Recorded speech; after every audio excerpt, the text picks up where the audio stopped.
Kulong-kulong lagi sa kwarto ang drama. Ay da, nag-internet ra gud oy. We, nag-FB na pod ka no? Addict jud o.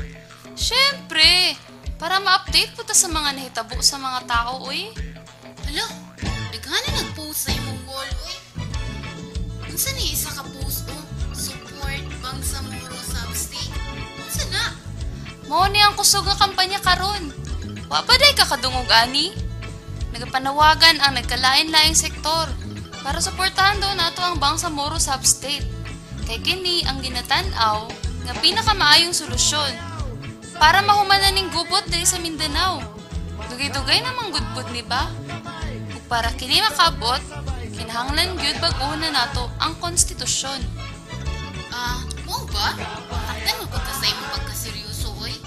I-post sa akong wall, B, para mabisit na ko ang page at ma-like na po. Para na ako'y dugang makatunan ug mas masabtan bahin ani nga issue. Sure! I-post pud ha sa imong wall sa imong mga friends para makalike pud sila. Mga FB friends, sa atong simple nga post ug like, dakong tabang na ni sa pagkabot sa kalinaw sa Mindanao. I like!